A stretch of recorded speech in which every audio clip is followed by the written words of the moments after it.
अरविंद केजरीवाल को उनकी नैतिकता की याद दिलाते हुए कि आप कहते थे ना कि आरोप लगते ही हम इस्तीफा देंगे, अभी आरोपी बन गए, आप चार्जशीट में आरोपी बन गए,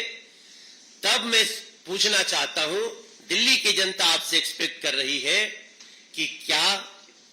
अब आपकी पार्टी को सरकार में बने रहने का अधिकार है कि किसी आरोप में, किसी घोटाले में, किसी बड़े स्कैंडल में व्यक्ति फंसा करते थे, व्यक्तियों का समूह फंसा करता था, लेकिन आज दिल्ली में एक नया इतिहास बना है जहां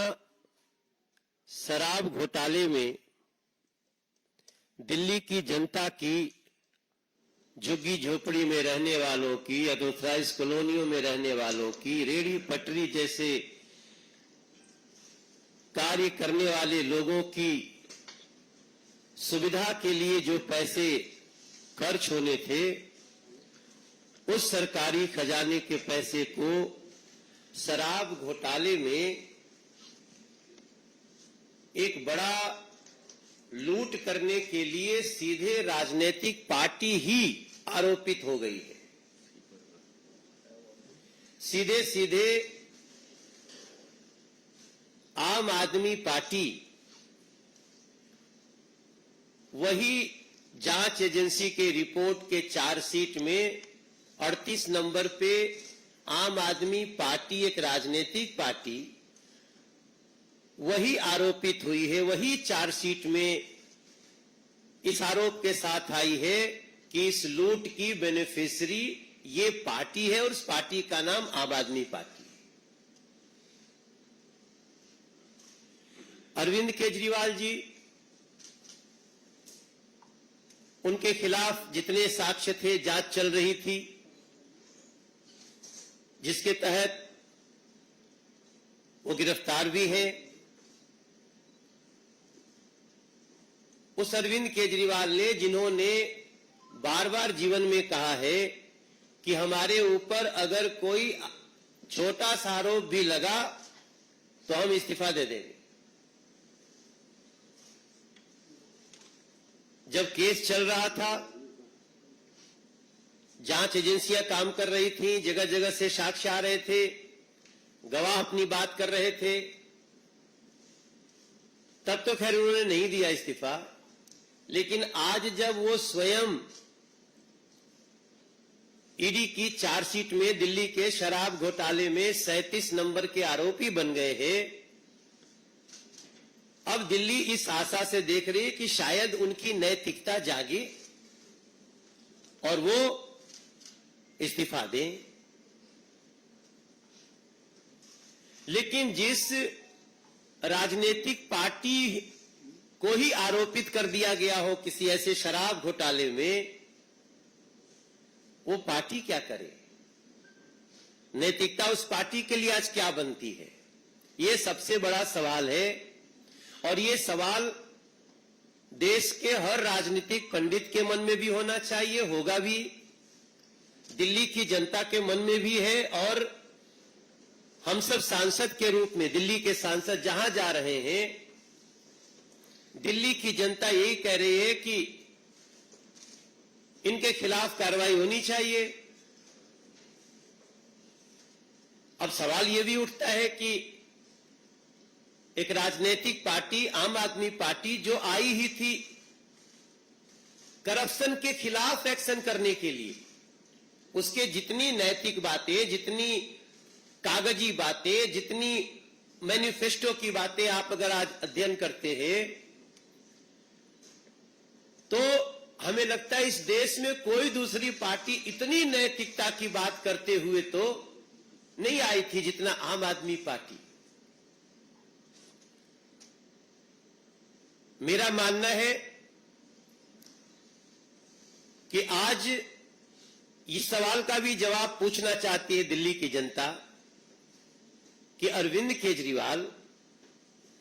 आपने इस शराब घोटाले के एक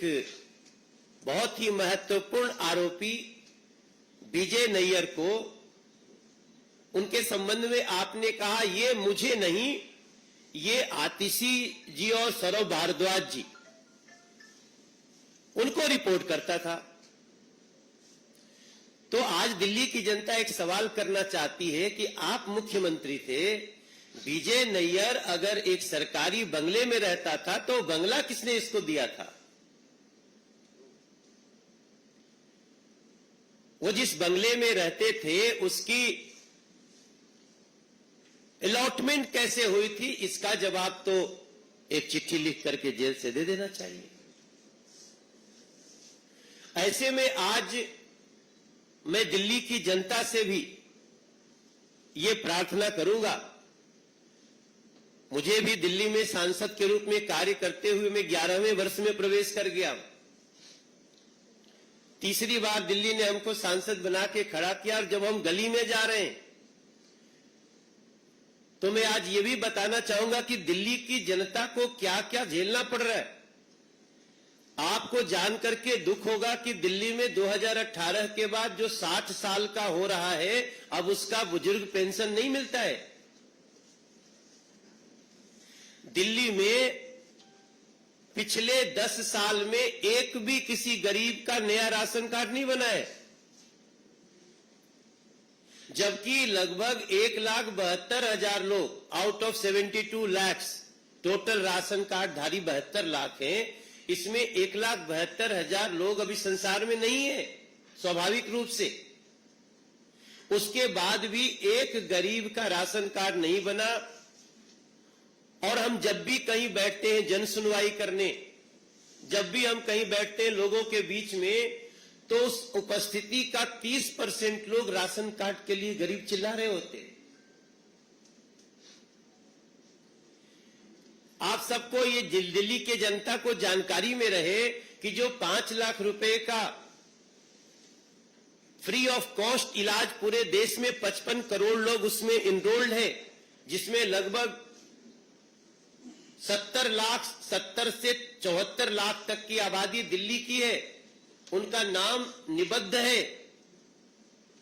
कि अगर आपके घर में माता पिता पति पत्नी और उसके बच्चे, इसको परिवार कहा जाता है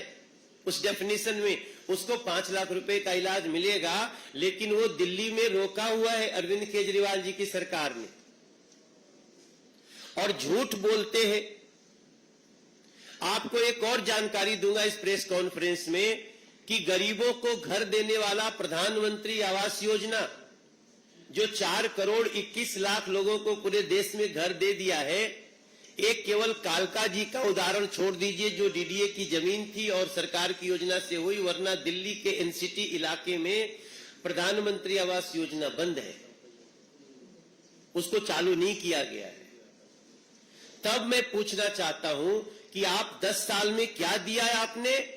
आपने 10 साल में दिया तो कुछ नहीं। पानी के लिए भी दिल्ली तरस रही, या तो पानी के लिए तरस रही है, या तो पानी के कारण तरस रही है, परेशान हो रही है, तड़प रही है, तरस रही है और तड़प रही है। या तो पानी खत्म हो जाता है, या तो पानी भर जाता है, गाड़ी डूब जाती है। तब मैं आज अरविंद केजरीवाल को उनकी नैतिकता की याद दिलाते हुए, कि आप कहते थे ना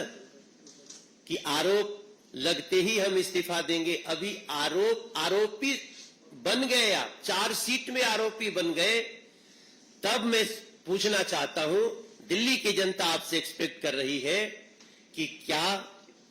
अब आपकी पार्टी को सरकार में बने रहने का अधिकार है, क्योंकि आपकी पार्टी भी इस शराब घोटाले में आरोपित हो चुकी है। 38 नंबर पे इन सवालों के साथ दिल्ली की जनता तो इसका निर्णय आपको करेगी, समय आने पर देखेगी। लेकिन इस समय अगर अरविंद केजरीवाल जी चिट्ठी से भी सरकार चला रहे हैं, अगर अरविंद केजरीवाल जी अपने घर में भी किसी को चिट्ठी लिखते हैं, तो कृपया लिख करके बताइए कि इन परिस्थिति में दिल्ली की जनता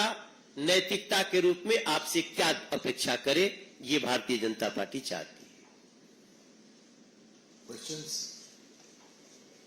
यस।